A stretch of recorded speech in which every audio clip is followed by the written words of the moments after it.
What's up, Believe Nation? It's Evan. My one word is believe, and I believe in you. I believe in your potential, and I want to see that thing that you've got inside you explode out into the world to have a big impact for you, your family, and the world. So to help you on your journey today, we're going to learn from personal coach and monk Gaur Gopal Das and my take on his top 10 rules for success. Rule number 1 is my personal favorite, and I'd love to know which one you guys like the best. And as always, guys, as you're watching, if you hear something that really resonates with you, please leave it down in the comments below and put quotes around it so other people can be inspired. And when you write it down, it's much more likely to stick for yourself as well. Enjoy.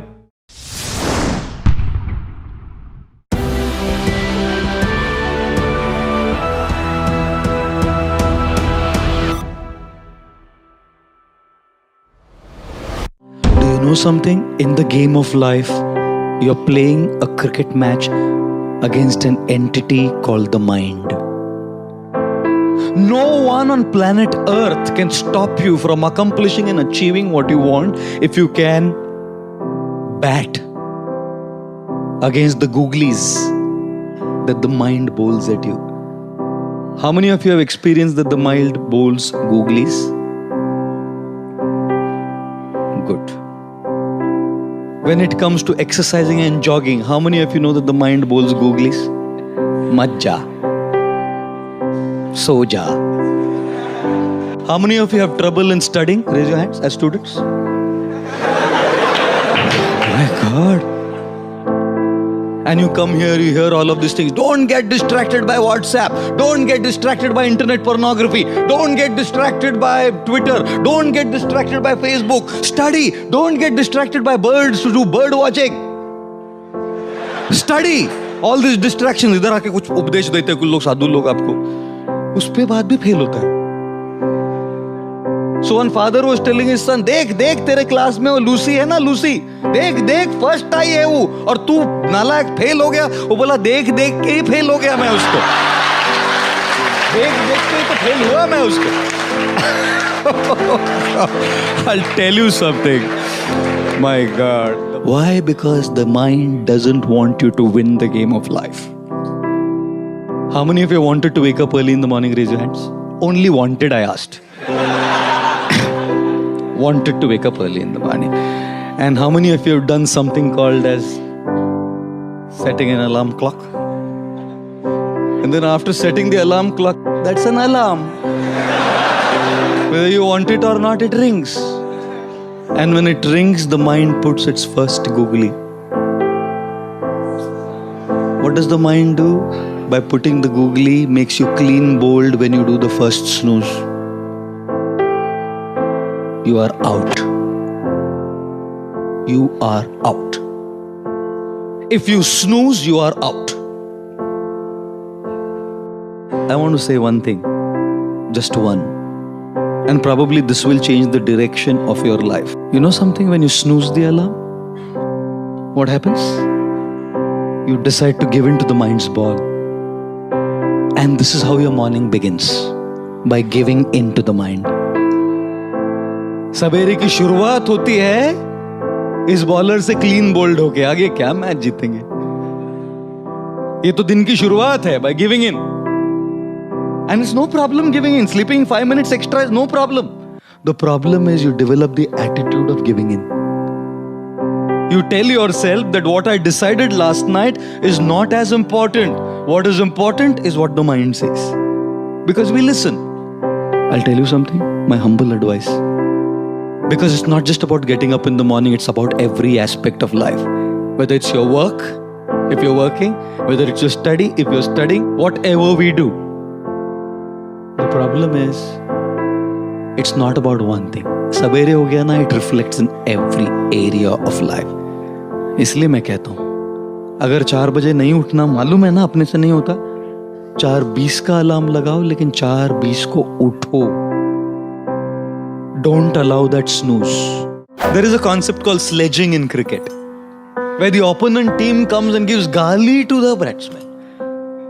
Gali, they try to distract them and take their focus away.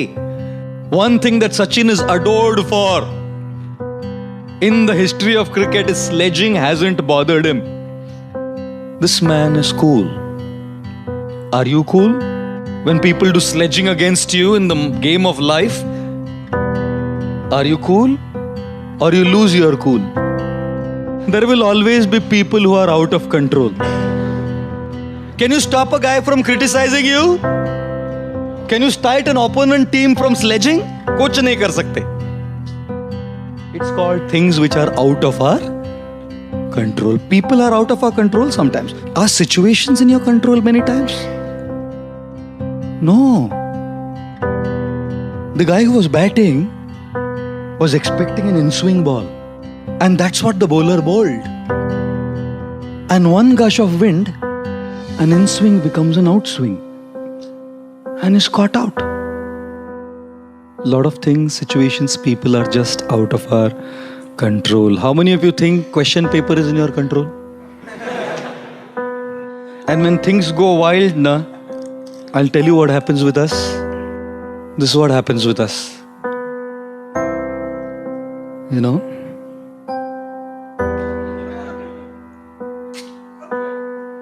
This is what happens with us, see? See how it foams up? We react. The stimulus of a person sledging against us, criticizing, pulling us down, envious of us, conspiring, politicking, makes us react and foam out. We start reacting also. And look at this. This is also sealed.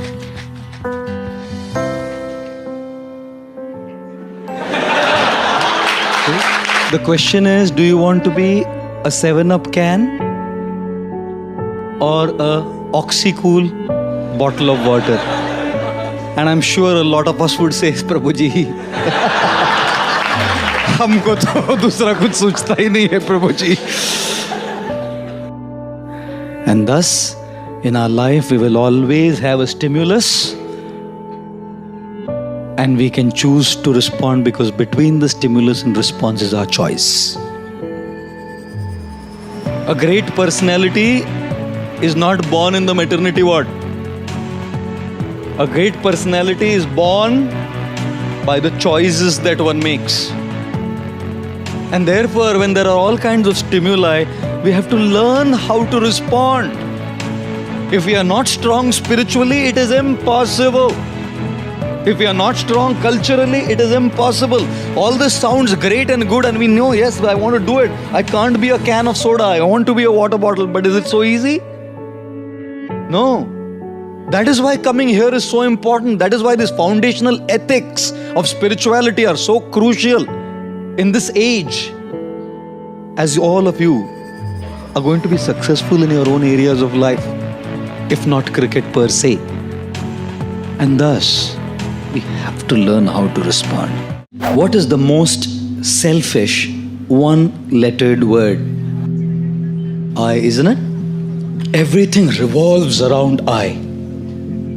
iPhone, iPad, iPod, and the man says, I paid. What do you do? Everything revolves around the I.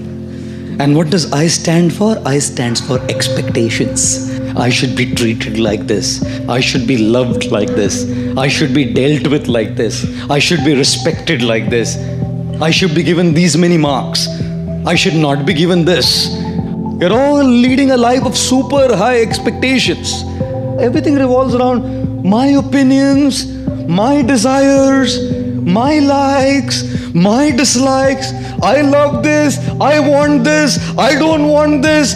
I. You think life will be a very happy life when it revolves around I? From our childhood we have grown up like this. We've only learned to take, and everyone has to fulfill my expectations. Everything has to be up to my expectations. Therefore, when people come to God, people come to a temple also, they're only asking, give me what I want. No one comes to say, I love you, I want to give you. When the President of the United States, John F. Kennedy, came up to his stage for his first presidential speech, his voice rumbled into the public address system when he said, ask not, what the country can do for you. Ask what you can do for the country. And so we are saying, ask not what God can do for you. Ask what you can do for God. But no one asks that. Because the I is so big, my expectations, my desires, my things are so powerful that even when I come to a temple and ring a bell, all I'm doing is asking. The more we lead a life of I, our I will always be frustrated. Because people don't exist in this world to just fulfill your expectations. Therefore, ladies and gentlemen, the most selfish one-lettered word is I, which stands for expectations, and therefore avoid this word. How do you avoid this word? Be realistic in your expectations. अपेक्षाएं करने में कोई problem नहीं है, but understand that not everyone will fulfill your expectation. And secondly, avoid this word I by trying to serve others. You know why? Because when you want to be served, you're dependent on people. They may not serve you. When you want to serve, who can stop you? When you want respect, people may not respect you. But when you want to give respect, who can stop you? When you want to be loved, you may not be loved. But when you want to give love, who can stop you? When you want in charity, people may not give you in charity. But when you want to give charity, who can stop you? And therefore, learn to begin your journey from I to you. The more you want for yourself, you'll remain frustrated.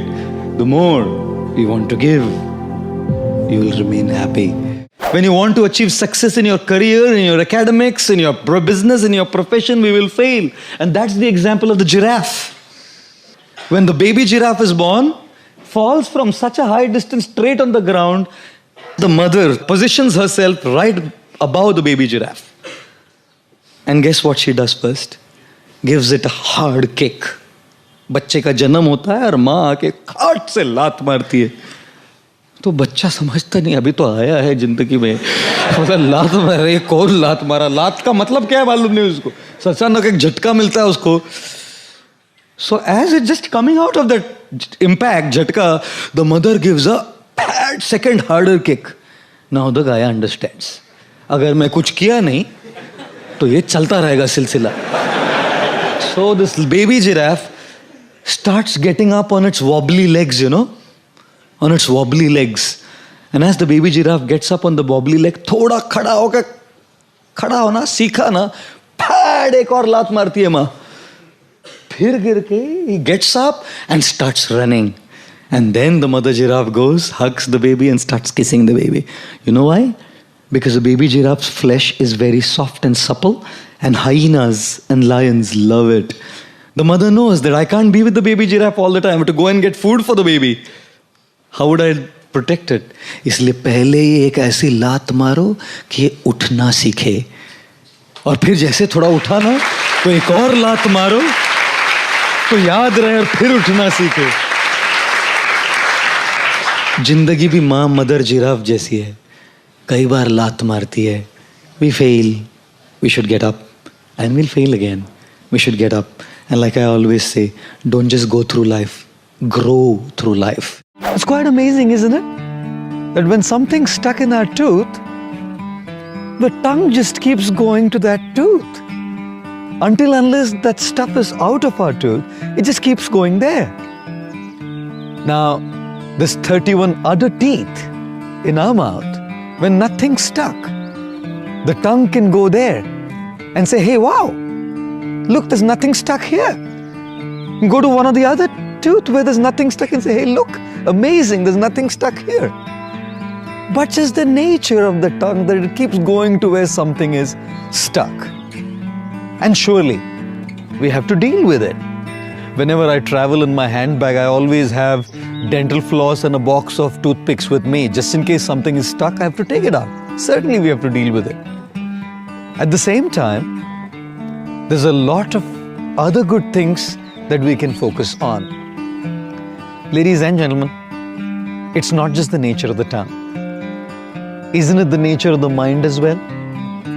When there is a problem, an issue stuck in a certain area of our life, the mind keeps going to that problem and just gets stuck into the negativity of trying to deal with it.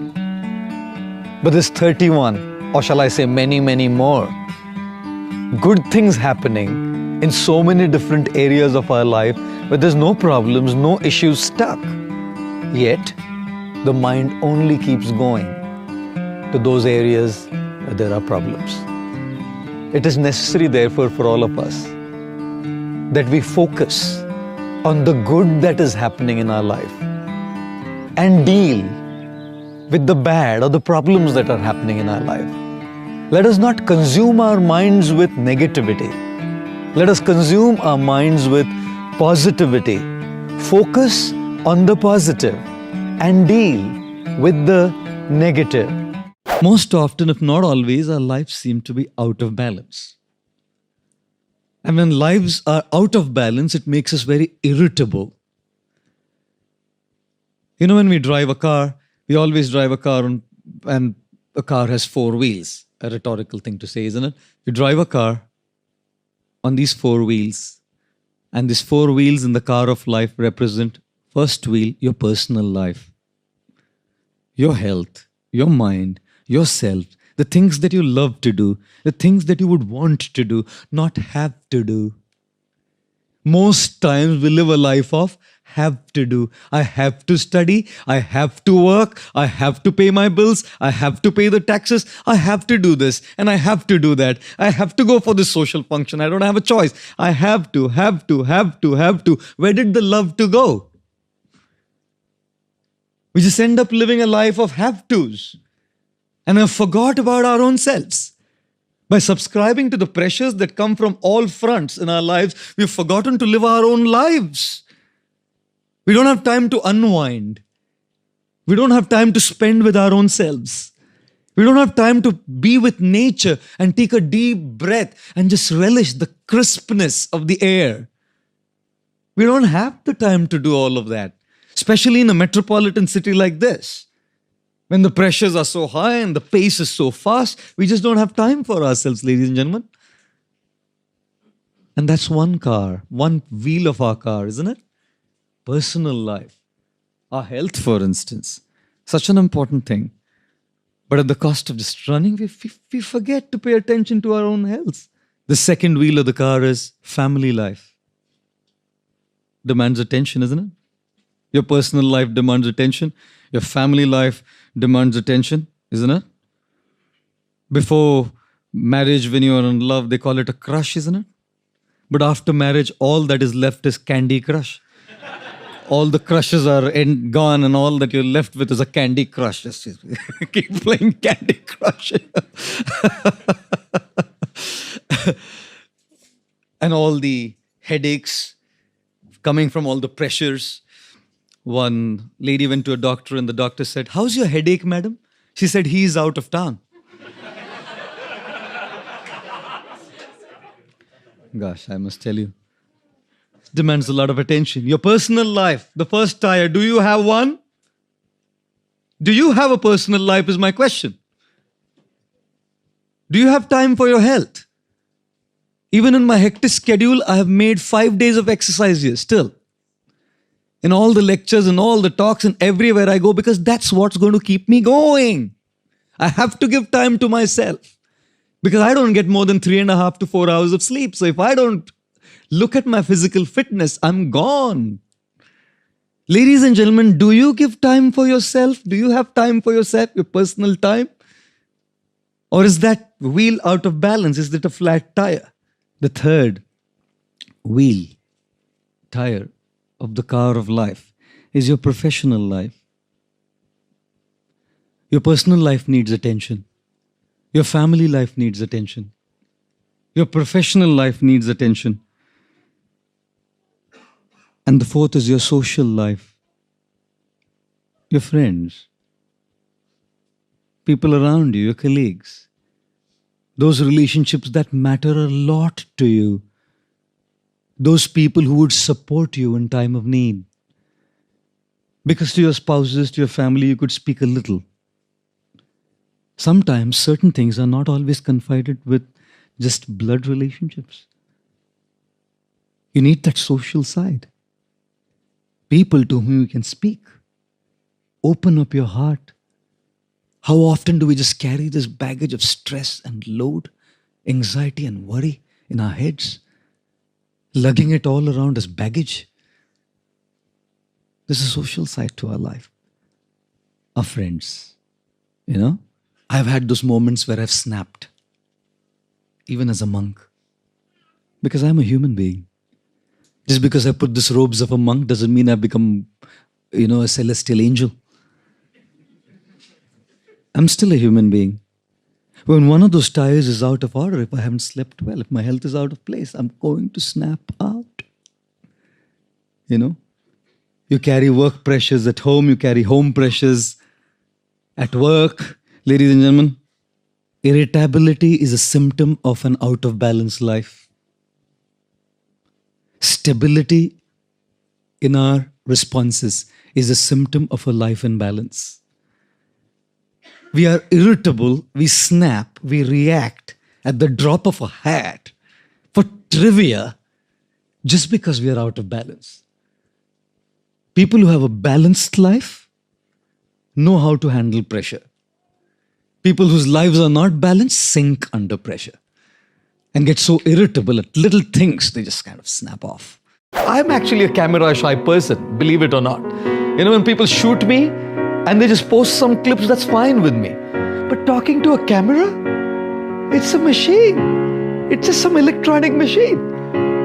The camera doesn't laugh. The camera doesn't cry. The camera doesn't have any interpersonal reciprocations and dealings. And I must tell you, I felt very nervous. In fact, a little fearful as well to speak into a camera. It was more a fear of failure, I would say, because, when you speak into a camera and if it's relayed and it's put online, how do people see it? Otherwise, when I'm with people, people have seen me speak. And I decided, when the motive is to serve and contribute, we have to face our fears. We have to deal with our fears, face them, and rise above them. At some point of time, I had to decide to come and speak. So one day I decided, that's it. I have to come, speak in front of the camera. The first time I did it, believe me, we will post that video once. You must see me speaking there. Stiff, expressionless, motionless, stoic, nonchalant face, And I guess I'm kind of slowly getting better. Because in order to deal with these fears, you have to face them. You have to start somewhere. It's a beautiful slide. When followed in life, I guarantee you, life will be different. I guarantee you, if this is applied in life, we can have peaceful night's sleep. Here it is. Do you have a problem in life? No? Then why worry? Do you have a problem in life?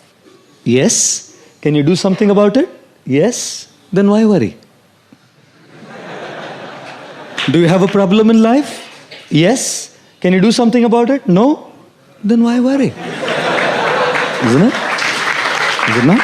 Why worry? In the journey of life as well, the takeoff, which is our birth, is completely beyond our control. We didn't choose our parents. We didn't choose which nation we were born in. We didn't choose which city we were born in. We didn't choose our socio-economic class we were born in. We didn't choose our looks. We didn't choose the religion we were born in. Our takeoff of the journey of life was completely beyond us. And the landing, death, even that will be completely beyond us. I've heard many times people telling me that they would just love to die by getting a massive heart attack and dropping dead, no trouble for them, no hospitalization, no tubes, no needles, no trouble caused to others. In one shot, go. Now, no matter how much we might wish that, it's just beyond us. How we go and how the landing happens is completely beyond us. And what about the turbulence, the disturbances, the problems during the journey of our life? Some of them are within our control, which we can solve.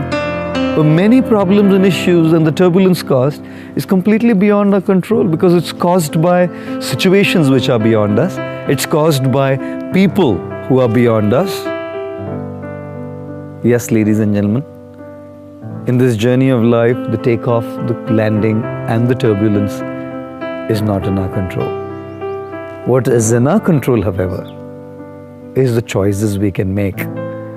And therefore, spirituality is about learning how to make those right choices.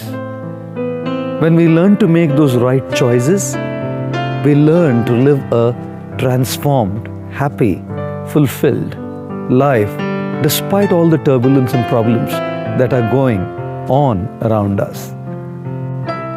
It is said, when we are beautiful, it's God's gift to us. When we live our life beautiful, it is our gift to God. Therefore, being a male is a matter of birth. Being a man is a matter of age. Being a gentleman is a matter of choice. And as a corollary to that, being a female is a matter of birth. Being a woman is a matter of age. Being a gentlewoman is a matter of choice. Let us all take to spiritual wisdom, learn to make the right choices which are within our control as our gift to God, and thus live our lives as thorough and perfect, ladies and gentlemen. I was telling the story the other day. This is my favorite story. I just keep sharing it all the time. This is what really happened. You can't believe this, but this happened. I came to London Heathrow once, and at London Heathrow, I came to the immigration officer, and this immigration officer, elderly man, he said, "So what are you here for?" I said, "To give talks." He said, "Then are you living at your Watford Centre?" I said, "Yeah." He said, "How long will you stay here for?" I said, "About 2 weeks." He said, "And can I ask you a personal question?" I said, "Please, sir." He said, "Are you married?" I said, "You are an Indian, aren't you?" "I'm a monk." He said, "No, I was just cross-checking, just in case." And then he said, "Can I ask you another one, please?" I said, "Yes." He said, "Are you not missing anything in life?" He thought he caught me at the wrong foot. "Are you not missing anything in life?" I said, "Of course I am." He said, "What?" I said, "Problems."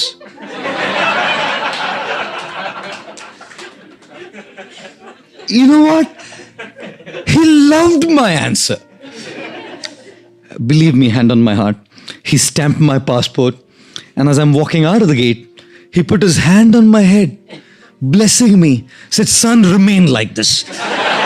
Son, remain like this. You will never have to go through any issues and your problems in life." God, you know what?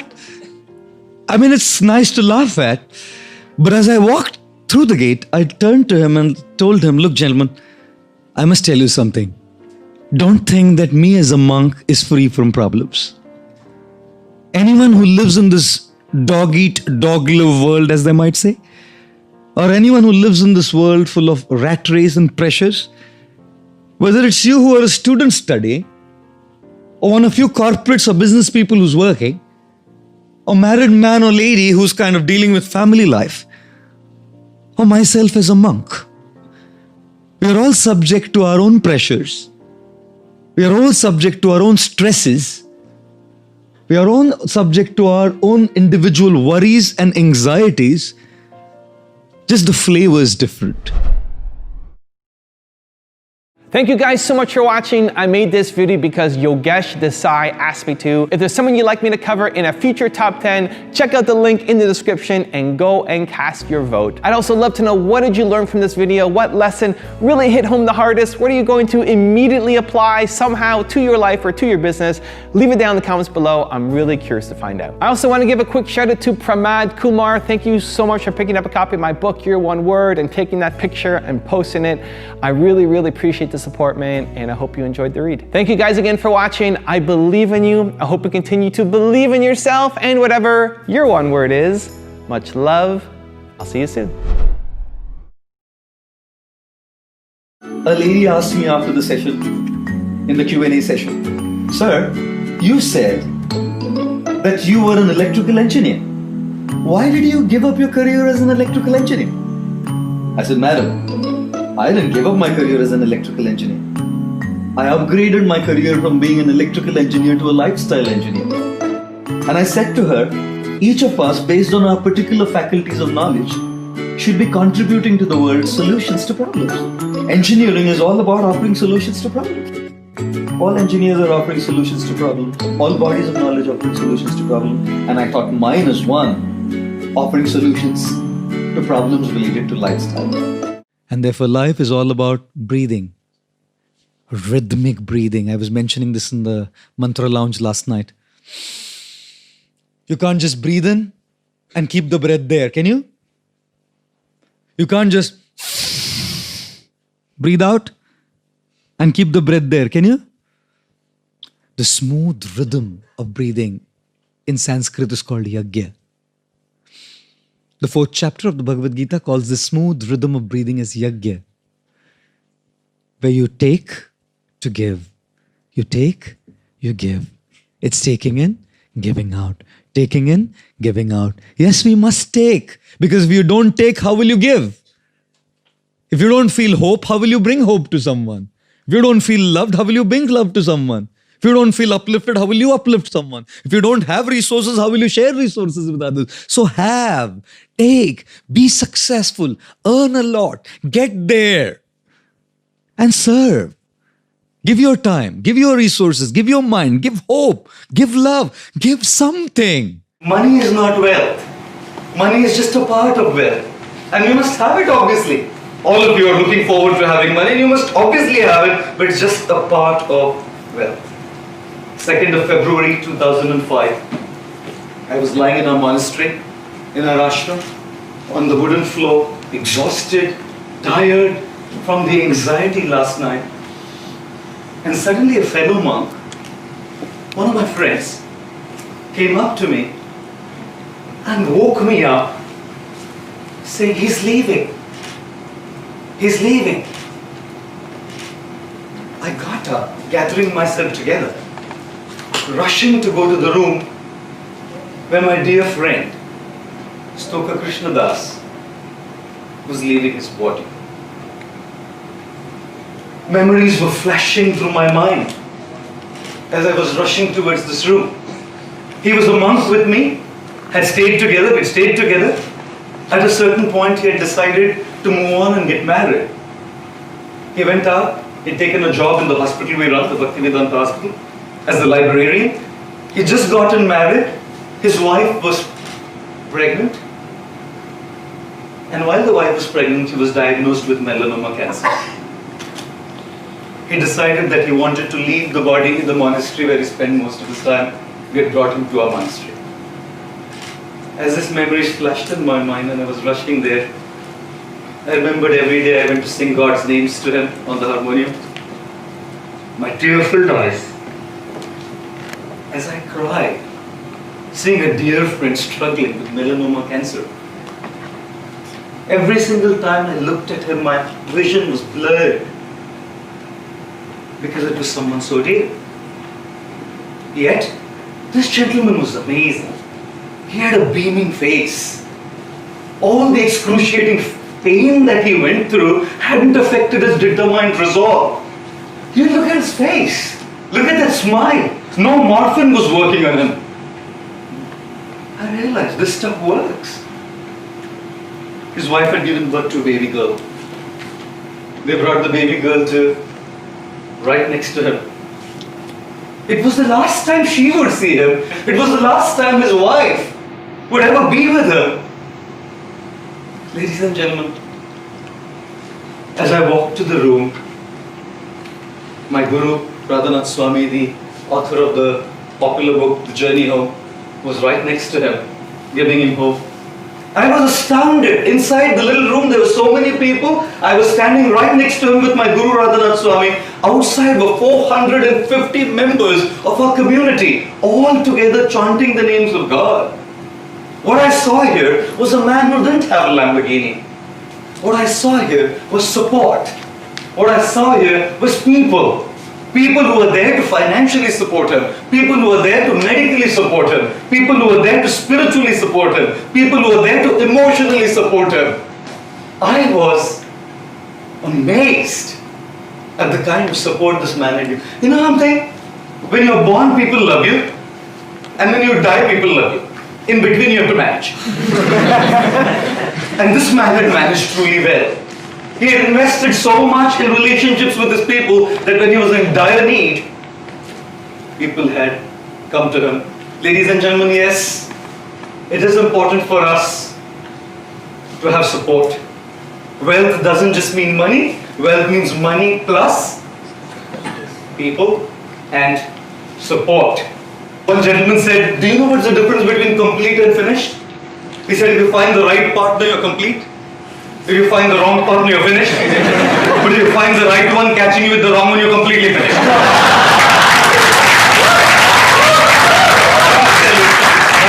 We definitely need partners. We definitely need friends. We definitely need professional therapists. We definitely need people who can support us. And therefore I say, if you want to know truly how rich you are, drop a tear and see how many hands come forth to wipe that tear. That's how rich you actually are.